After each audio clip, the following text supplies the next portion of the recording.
that this is stolen land.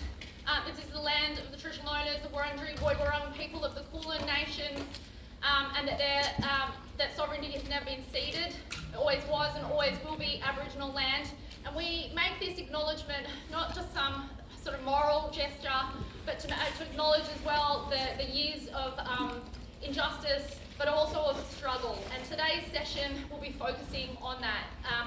Our speaker today, the irrepressible Garvey, who I think everybody here knows and loves, is not just going to talk to us about Aboriginal political history from the perspective of an impartial historian. He's also somebody who has been very active in those movements and in creating history. So we're extremely lucky and privileged to have him here today. On a personal note as well too, I really want to thank Gary's participation in the Marxism conference over the years. I think we figured out today this is the 13th Marxism conference that Gary has come along to. The support of socialist alternative and the revolutionary left is unprecedented. The arguments that you make, not just here but on the streets, is an inspiration to all of us. So without further ado, Dr. Garvey Foley.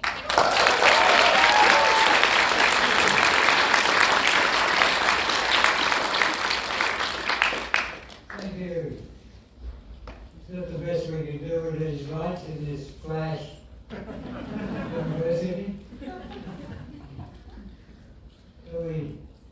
Where's my lighting man? Switch them off.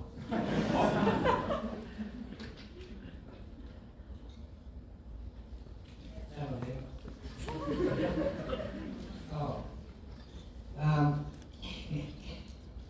I knew there was something I forgot to do. Come in, Mr. Technical Man.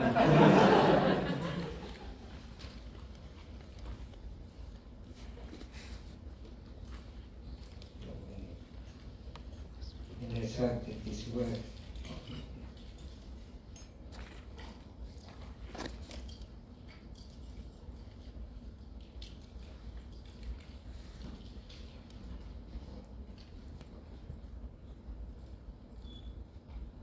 Dr. Garvey Foley!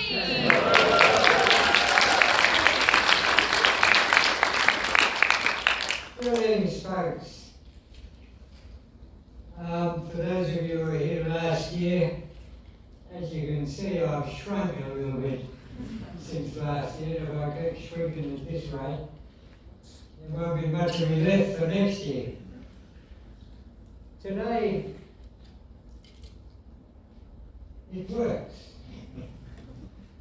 Today, as always, every year, I start off by paying my respects to the traditional elders of your tribe, Mick and Sandra. As Sandra reminded me earlier in the courtyard, we haven't always been the best of friends, but what we've managed to achieve over a 50-year period or so, we've reconciled our differences. We've made amends, and these days we're the best of friends, and as such, we are a classic example in this modern day Australia of redemption and reconciliation. There you go. Okay, today I thought I'd enlighten you a little bit about an important and significant episode of Australian history about which most of you probably know absolutely nothing, unless you were here last year. It's a significant and important occasion because in about 2 or 3 weeks' time, it'll be the 100th anniversary of the creation of the first modern Aboriginal political organisation, a seminal organisation that had an enormous influence continuing through to this very day. And I hope by walking you through a little bit of the history of how that organisation came into being, because there's some pretty extraordinary characters along the way, including a famous African American boxing champion, including the man who they call the father of black nationalism, Marcus Garvey. These are unexpected characters to appear in a story like this, because around the turn of the century, in the early part of after Federation, in the immediate aftermath of the White Australia policy and all the racial paranoia that swept a lot of the British community in Australia at the time, it is extraordinary. It's an extraordinary story. I forgot where I'm going, so I'm going to do this and see where I was going. So as I was alluding to, in the early part of the 20th century, Australia, and especially Sydney, was a bastion of notions of white supremacy. And at the time, it's important to remember that the Australian, or the New South Wales version of the Australian apartheid system, was in the process of being created and erected. It's a period where the ideas of eugenics had driven, in part, the racial paranoia at the time, and it led to Aboriginal people generally being regarded and considered as subhuman, incapable of forming logical and rational thought, and thereby incapable of making decisions affecting their own lives. Hence the creation of the Australian apartheid system. And that particular system was well and truly still in force when I was 17 years old.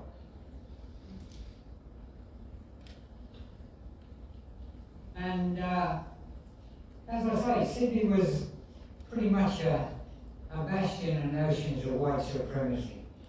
And so therefore, and again at the time, in the immediate aftermath of the Immigration Restriction Act of 1901, the White Australia policy, it's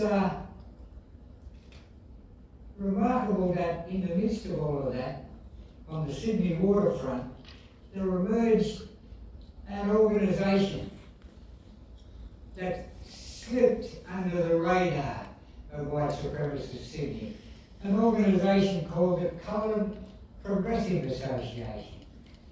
This Coloured Progressive Association was comprised largely of African American, West Indian sailors and occasional people who jump ship and work on the Sydney waterfront as wharf labourers. But there was enough of them in big old white supremacist Sydney at the time for them to be able to form a little association of their own. And as, again, remarkably, moving around, among those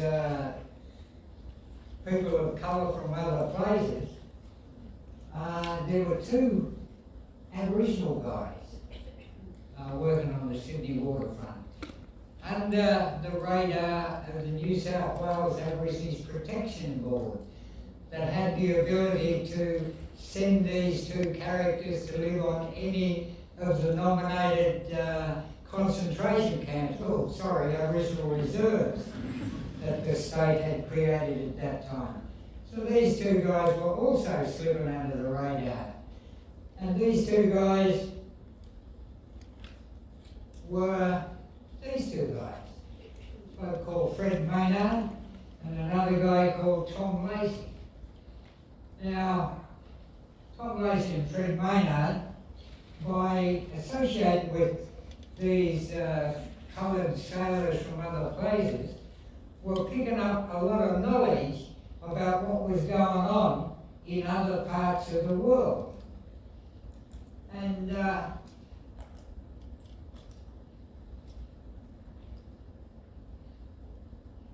then an amazing event happened. Again, remarkably, in white supremacist Sydney, who should step in 1907 but the most hated black man on the planet Earth at that time? And who was that man, folks? The man was this man, by the name of Jack Johnson. The older folk among you here today will remember Muhammad Ali. Well, Jack Johnson was the original Muhammad Ali back in the early part of the 20th century. You might have to fix his sound. This is the story of a proud and flamboyant man who was the first black boxer ever to win one of the most prestigious titles in sports. Between the years 1908 and 1915, he ruled the heavyweight division as no man had before him. But at the turn of the 20th century, his carefree lifestyle was despised by many of his fellow countrymen. A cry for the great white hope echoed across the land as sports fans awaited his downfall. Today, his legend lives on as one of the most controversial figures in the history of sports, but he remains one of boxing's best, Jack Johnson. Jack Johnson, in 1907, visited Sydney and Melbourne and staged a couple of exhibition bouts. But then, just before he left Sydney, the Coloured Progressive Association organised a farewell party for him. A farewell party that was attended by Fred Maynard and Tom Lacey. Here's a photograph of that particular farewell party. This event was described by the inimitable Melbourne Truth newspaper. And again, those of you in the audience who are old enough to remember the Melbourne Truth will know what a scandal rag it was. The Melbourne Truth newspaper described this particular function as a coon's corroboree. But this photo is of particular interest to us here today in the midst of this raised by me. Because there, standing up the back in the light suit, is none other than the legendary Jack Johnson himself. And just here is Fred Maynard. So this meant that Maynard and Lacey got to meet Jack Johnson, who was a very inspirational character at the time, which I'm just about to give you a sense of. Because just a year later, Jack Johnson came back to Australia to hold a fight that would become legendary. He was to fight Tommy Burns for the World Heavyweight Boxing Championship at the old, they actually built the Sydney Stadium to accommodate this. Interestingly enough, Jack Johnson had to chase Tommy Burns all over the world in order to get a shot at the heavyweight championship. But at that time, the public did not want a black man to be the heavyweight champion of the world. Jack Johnson chased heavyweight champion Tommy Burns all over the world for the title he wanted so desperate. Wherever Tommy Burns went, Jack Johnson would follow. Johnson and his manager Sam Fitzpatrick borrowed thousands of dollars and pursued the champion in France, England, and then finally back in Sydney, Australia. Tommy Burns had won the title by decisioning Marvin Hart in 1906, finally in 1908, after seeing both Burns and Johnson in action. Some English reporters wrote that Johnson was Burns' master. December 26, 1908, Rushcutters Bay at 1 o'clock in the afternoon. Round one. 26,000 fans hold their breath. Burns is defending for the 12th time. At 6 feet 1 and 212 pounds, Johnson is lean, hard, a massive craftsman who loves to set his own. Now Johnson pours it on, lefts, rights, hooks, uppercuts. Burns is defenseless. At this very moment, the police shut off the cameras and stopped the fight. His victory had provoked race riots all over the country. Jack Johnson's ambition and talent and quick wits, his extraordinary financial success, fondness for fast living, and refusal to follow rules set by others had all helped make him a hero among many black Americans. But most whites, who still saw the country as theirs to run, found those same qualities, when embodied in a black man, a dangerous threat. Still worse from their point of view, Jack Johnson didn't seem to care what they... That's right, folks. Jack Johnson didn't care what they thought. That's one of the things that made him legendary amongst oppressed coloured folk of the world. Now this, as you heard, the police had to step in and stop the fight. Such was the flogging that Jack Johnson gave Tommy Burns. And of those 26,000 people in the audience at the Sydney Stadium, 25,998 of them were there in the hope that they were going to see Jack Johnson get a flogging. There were two blokes in that audience who weren't there to see that, and who were there to see Jack Johnson do what he did. And those two guys were Fred Maynard and Tom Lacy, folks. Now that particular fight was the biggest sporting event in Australian history right up until the 1956 Melbourne Olympic Games, folks. That's how big a deal that was at the time. And as was said before, racial sensitivities were such in America that film footage of this fight was banned in America for 35 years after. So,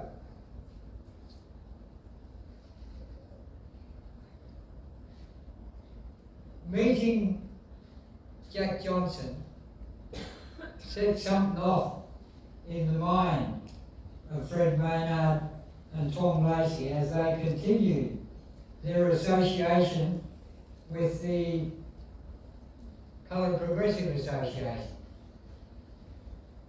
And in the course of time, through the visiting African, West Indian, African American sailors, they came into contact with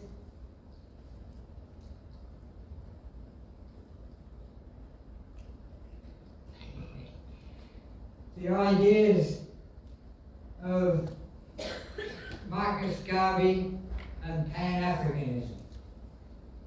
Now, Marcus Garvey, by about 1914, was starting to be very influential amongst colonised coloured folk around the world.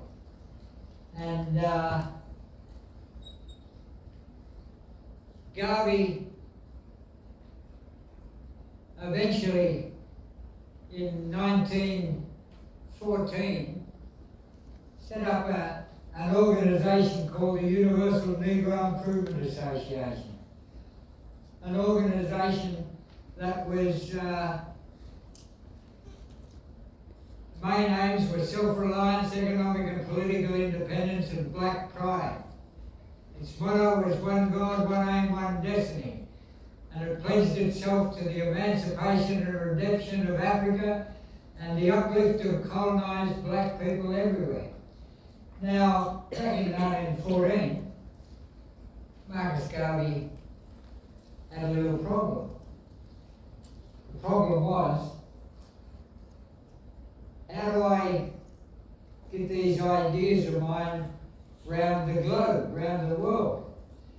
Now, it may come as a surprise to some of the younger folk among you, but there was no internet in 1914. No mobile phones, not all that much in the way of telephones.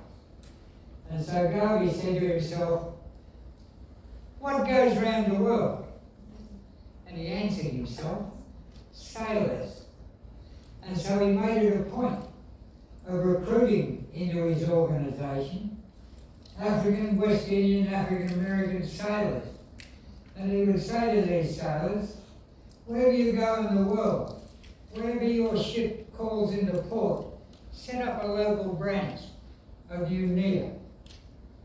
And to help facilitate that, he even created an international shipping company, employing lots of coloured sailors who were spreading the word. And such was the success of Garvey spreading the word around the world. Lo and behold, in 1920,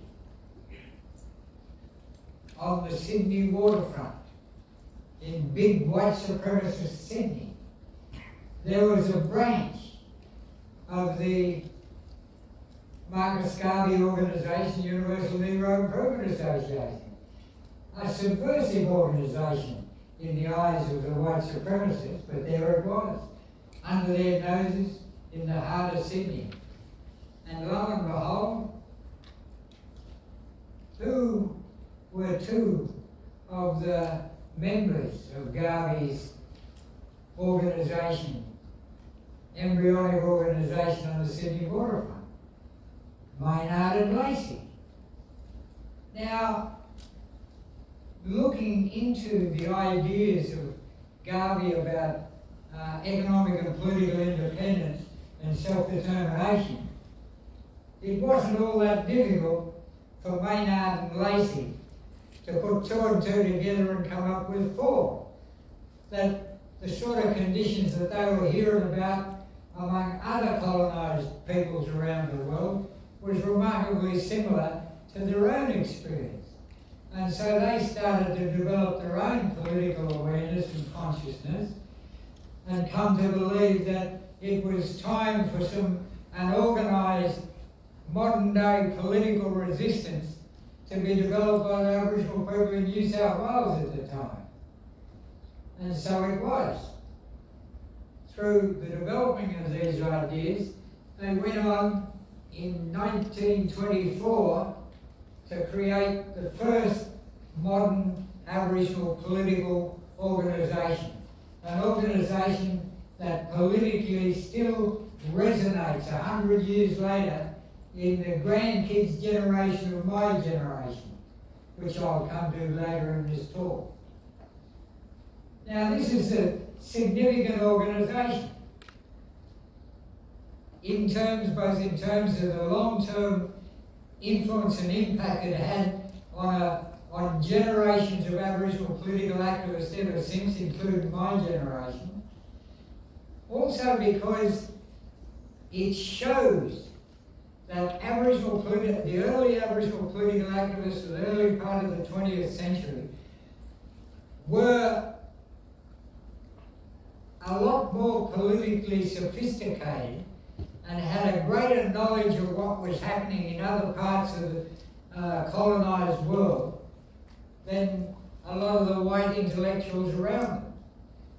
When I give talks to my students, I show them extracts from speeches by the first 10 Australian Prime Ministers.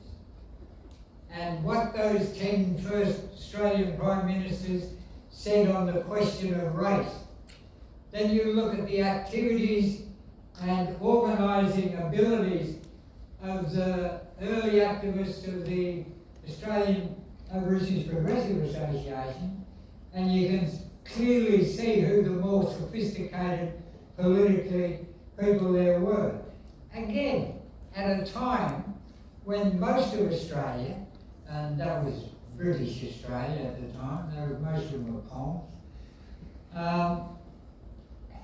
Sorry, it's unacceptable when you use such language. Most of them are Australia was still a very English country when I was a kid. You know, that's how long that lasted. But anyway, I'm getting off the track here. The AAPA stood for sovereignty, self-reliance, economic and political independence, and land rights.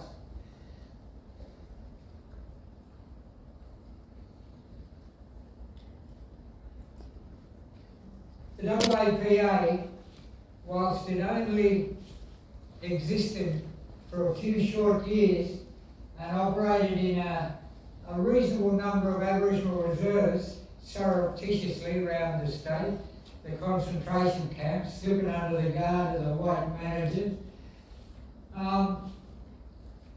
they were very quickly identified as subversive by the New South Wales authorities, who put a great deal of effort into suppressing them as an organisation, which they thought that they did.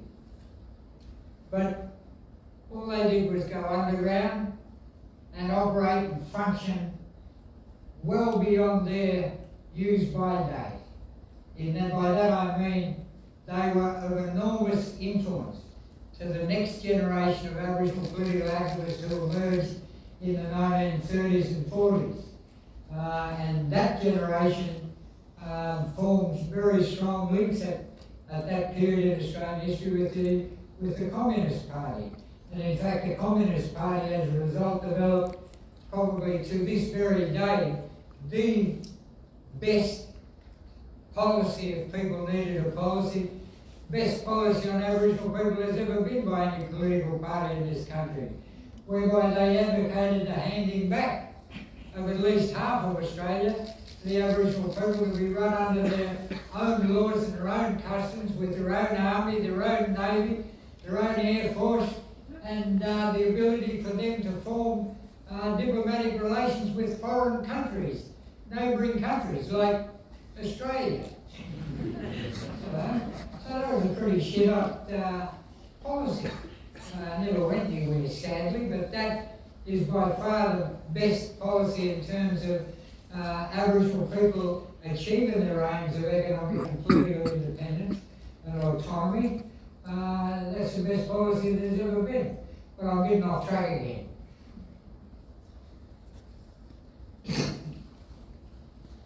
The most radical branch, I'm told, which I read in the book, which I'll talk about in a minute, the most radical branch of the old AAPA was a place called Nambucca Heads on the north coast of New South Wales, and the secretary of that branch was my great-grandfather. Now, I went and had a yarn with my great-grandfather a little while back. He didn't have much to say at the time, but it was good talking to him anyway. We know all this, and that story about how the AAPA came into existence, that story disappeared from Australian history until about 20 years ago, when an Aboriginal guy who has had the same academic trajectory as me, in that he too, like me, didn't eventually get to university until very late in life, almost at the age of 50. He too studied history. He too he wrote his PhD thesis about the political activities of his grandfather and my great-grandfather.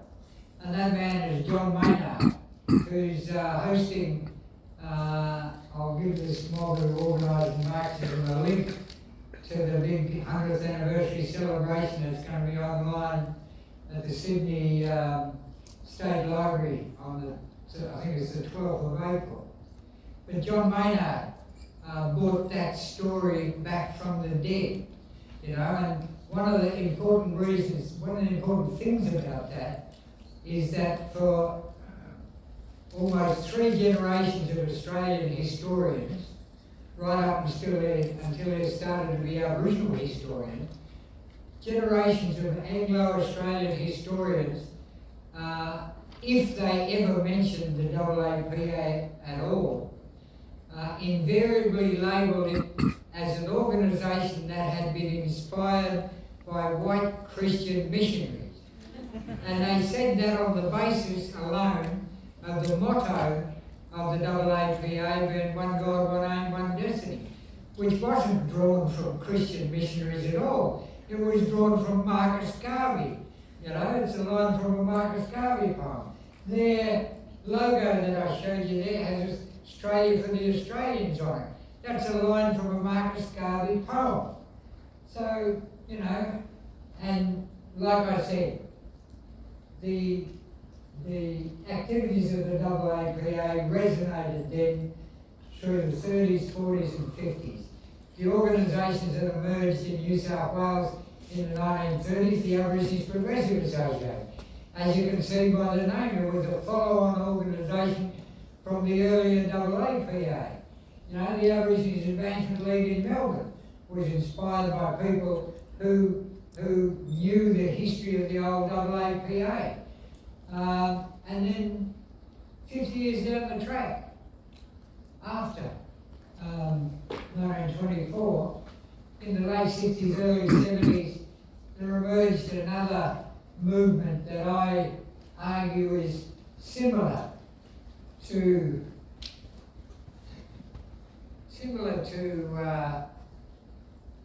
the philosophies and the impact of the earlier AAPA. And that was the Black Power movement in Redfern. I'm going to skip over this history of the Black Power movement today fairly swiftly because there's just a couple of points I want to make along the way. The Black Power movement of the late 1960s emerged as a result of the failure of the 1967 referendum. Now, those of you know anything know that was a referendum in which 90% of the Australian people voted yes. But it achieved pretty much the same as the latest referendum, which is sweet bugger all. And as a result, the younger generation, my generation, became disillusioned with the older generation's tactics and strategies, and so we set out to develop an understanding and analysis of our own. And so the Australian Black Power movement stood for 3 things essentially: self-determination, the basic human right of all people to determine their own future, determine their own destiny. Economic independence is the first step towards any genuine self-determination and political independence. And we saw back at the time the path that you took towards economic independence necessarily had to start with land. We saw land as an economic base rather than any mystical sort of thing. We saw it as the beginnings of the means of Aboriginal people to develop and establish their own economic self-sufficiency or independence ultimately. So that was the land rights movement. We were inspired in the 60s by people like this, who in turn had been inspired by the people of the AAPA's generation. So there's an unbroken chain between the AAPA right up until this very day, which I'll get to. And of course, one of the greatest inspirations of all for us in my generation was this man. Not the man on the right, the old black one on the left. One of the legendary Aboriginal leaders of the 20th century, Vincent Lingiari. The leader of the Black Power movement in Redfern was this maniac. My brother, Paul Coe. There should be economic sanctions passed against Australia. There should be sporting ties should be severed, cultural ties should be severed. We have got to work towards the ultimate objective, that we are economically, culturally and socially independent. Land rights is a means to this. President just offers nothing for black people. It only offers police suppression, constant ridicule, kids die from malnutrition, we get constant racist, sort of derogatory remarks in schools, we get sort of institutionalisation in the form of education syllabus where black people talk and think of themselves as jacky. There is no positive sort of image of black people in this society because run by the controlled or used by the white media. Now we want to change all this. And change all this we did, folks. We set up the first free shopfront legal aid centres for anyone in Australia, folks. That's the first one, Redfern Aboriginal Legal Service. We set up free health clinics in our communities, in the urban communities, and ultimately later in remote communities. We stole ideas from all over the place, in the same way as the earlier AAPA people drew their influences from a wide range of different situations around the world that they'd learned about. So we too looked at the situation in Oakland, California. We saw a big black community there that had the same problems as we had in Redfern, which was being harassed by coppers and poverty and things like that. And so we thought it was fair enough to draw on some of their ideas and adapt them and adopt them to our situation in Australia, which led to creations like the first Aboriginal Children's Breakfast Program in Redfern. The Health Service and Legal Services were also drawing from and adapting and adopting ideas from other places. And those organisations then became the backbone of a national movement that we built, a national pan-Aboriginal movement, where every mob in Australia suddenly thought of themselves as, instead of being an isolated mob, the Wiradjuri or the Gulbenkian or whoever, they saw themselves as part of a bigger thing. And that's how come we were able to build a national political movement, out of which came this thing and others. As Harold designed the flag and who's now rich as a result of it. And so this national movement ended up staging the best political stunt of the 20th century, which I'll go into now. All this stuff that was going on in 1971, by the time the Black Power movement was on a roll, was even having effects as far away as Darwin, where the rednecks who ran the Northern Territory at the time got a big shock, because they used to, their favourite catch-cry, racist sort of catch-cry of the day was, our abos up here, our abos, the real abos in the Northern Territory, they would never be involved in any of that radical shit from those half-caste radicals down south. So they got a big shock one day when Princess Margaret was visiting, and the Larrakia people blocked off the main street. That was a good shock that sent shivers down the spine of a certain. Well, that would be difficult because he didn't really have a spine. That was our spineless Prime Minister at the time, which we'll meet in a moment. And so all these sort of things were stirring up all sorts of activities throughout 1971. And this is when we joined in the big anti-apartheid demos of 71, and this is where this notorious image of me comes from back then. And so all of this that was going on during 1971, all these bad headlines for the government like this, and Dennis Walker declaring war on whites and all this sort of stuff. In December 1971, at probably the worst possible moment, Rupert Murdoch, maybe you've heard of him, he just created his the first national Australian newspaper, The Australian.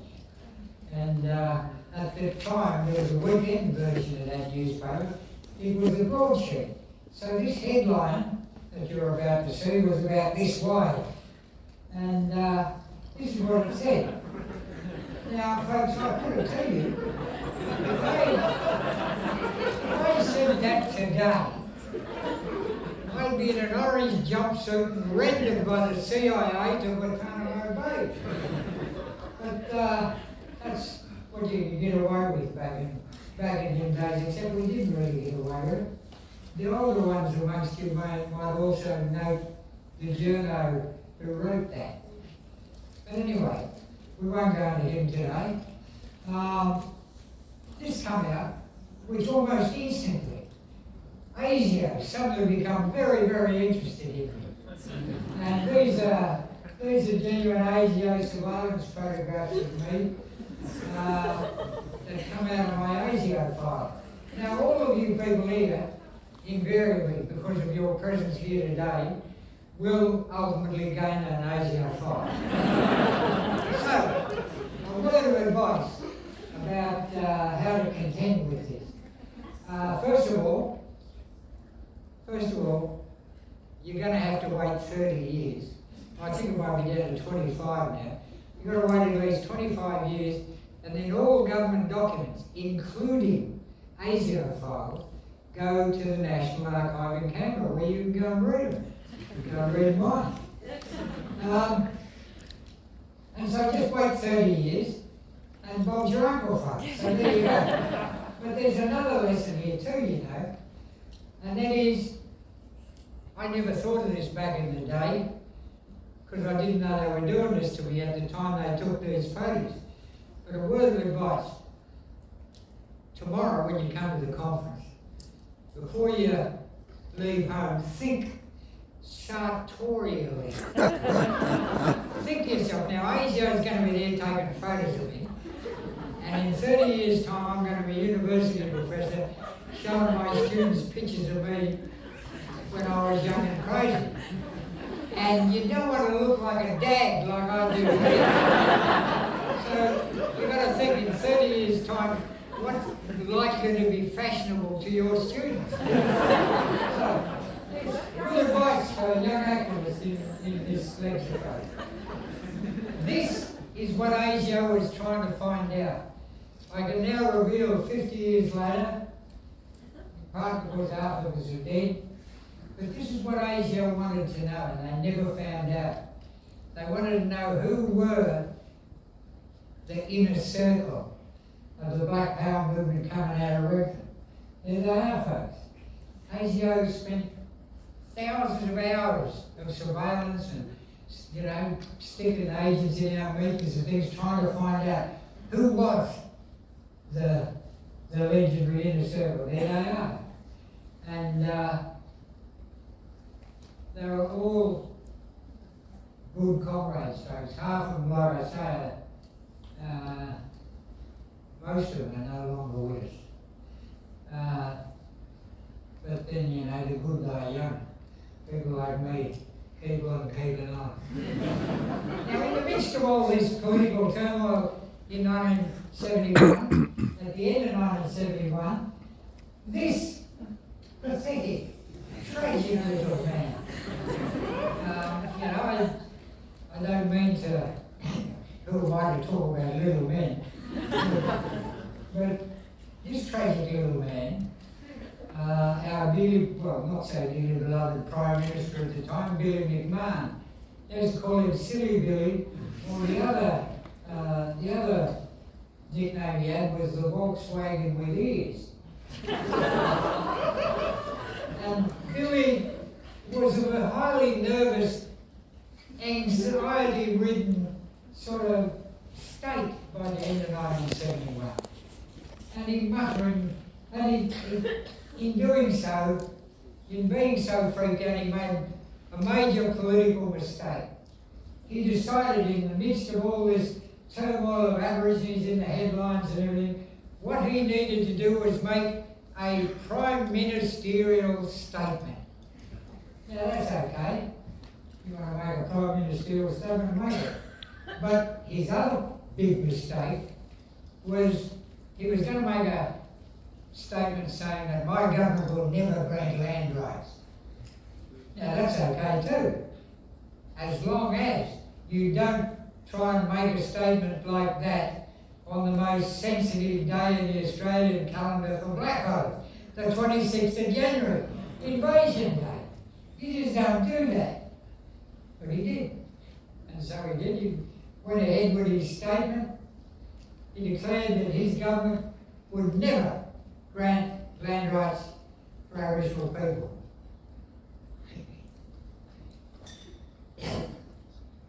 So folks, that night, the collective got together and read from dispatch 4 blokes to Canberra. The instructions were pretty simple. Just get there, get a photograph for the local newspaper, the Canberra News, to be on the front page of the paper next day, so that Billy McMahon would choke on his cornflakes when he got up to the block the next day. And so they went off, and that was it. That's the photo they wanted to get, and that was supposed to be it. And they'd been given instructions. The coppers will come and arrest you. Hang out long enough to get the photo. The coppers will arrest you. We'll come down and bail you out the next day. That's all it was supposed to be. But the ACT police, now known as the federal police, the ACT police did not stick to the script. The copper turned up, looked at the boys, said, "What are you doing?" "We're camping here, Sarge. What's the matter? What are you going to do about it?" And the copper, bit of artistic license in the television history, copper flipping through the law book of Canberra. "Can't see anything here about camping on the lawns of Parliament House."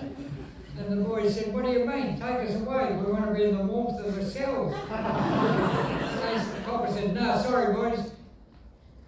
Nothing's stopping you from camping here as long as you only got 11 tents." He said, "You put 12 tents here, we can do you a camping area, and we'll move it." He got in his car and he drove away. So the boys had accidentally discovered a loophole in Canberra law, so the Aboriginal Embassy was born. And so for the next 6 months, the embassy stood, and people from all over the world suddenly learned about the struggle for justice in Australia.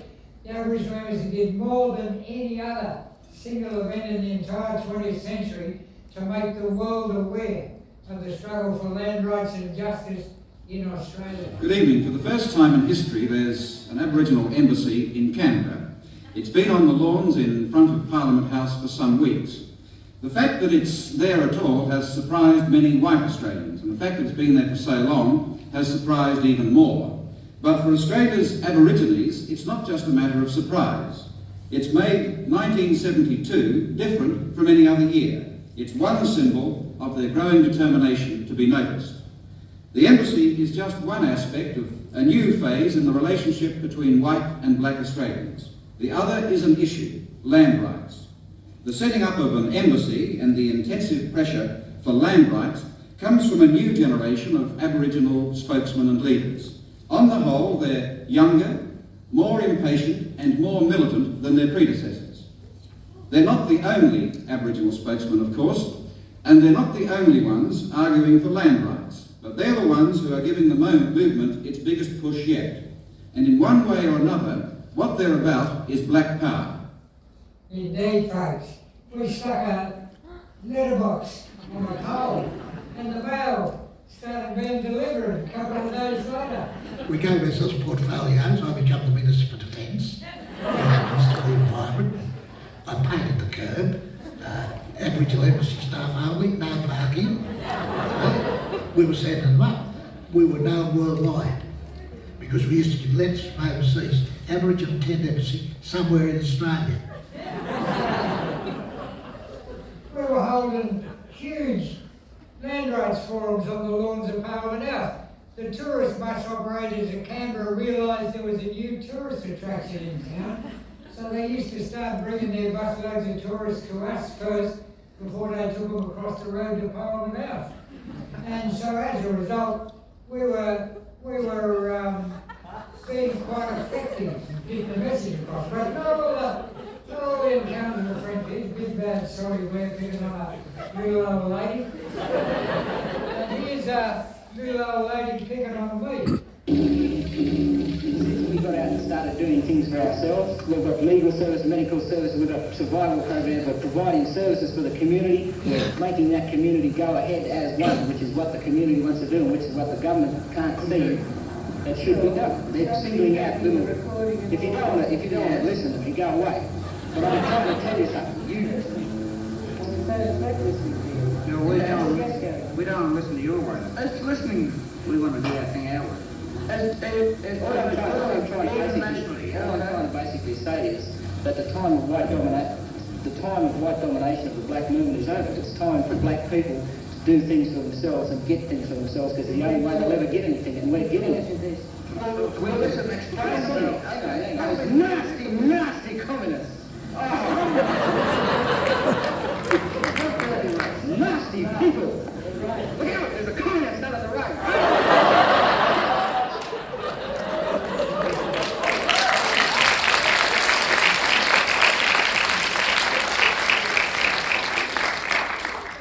That little old lady got off a tourist bus, walked into a shop we were doing when we were filming a doco at the embassy, and got into an argument with me, and then got back on that bus and went away, and we never knew who she was. And I've always been worried that one day I'm going to show that to a bunch of people like you, and somebody's going to jump up in the audience and say, "Follow you, boss, that's my grandmother." Moving on, folks. Whitlam then comes and visited, declares that he, if he gets to be Prime Minister at the end of the year, will grant Aboriginal land rights. I know you don't believe that, but here's the proof.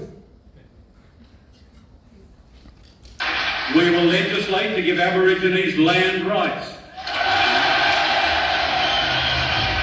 Not just because their case is beyond argument, but because all of us as Australians are diminished, while the Aborigines are denied their rightful place in this nation. Admirable words, but empty words, folks. The government response was immediate. I'm just going to show you a quick compilation of two parts of when the Congress smashed us in Canberra. In the first part, you'll see me get knocked out. And in the second part, I want you to pay attention to the police. But let's see if this works.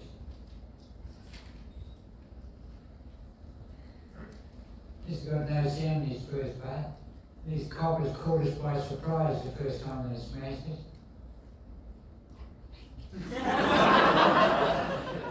It's Bobby Sykes there. Some yahoo drowning out the coppers.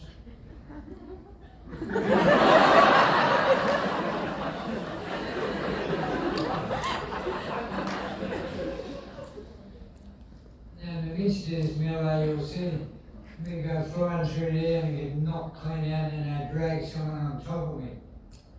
Yeah, that's me. Went out like a light. And the bastards not only dragged somebody over and dropped them on top of me, and then woke me up and arrested me.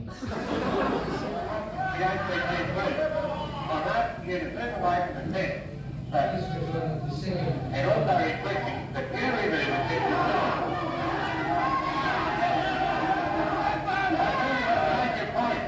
about to get out and run away and take the dick with you. Get on the face of the concrete.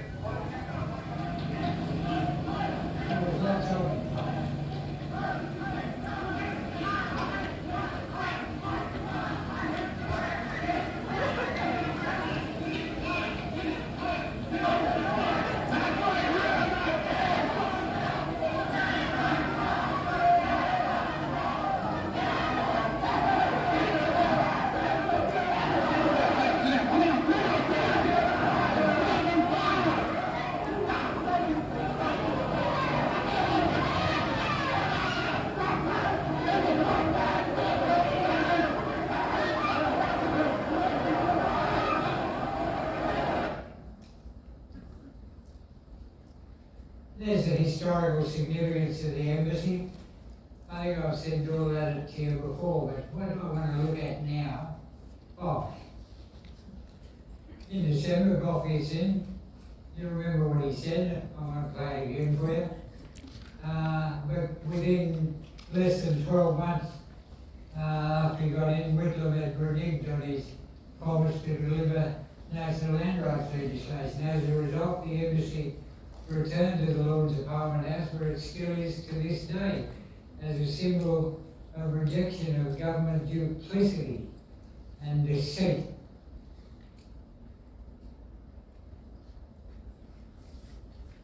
A final word of advice, folks.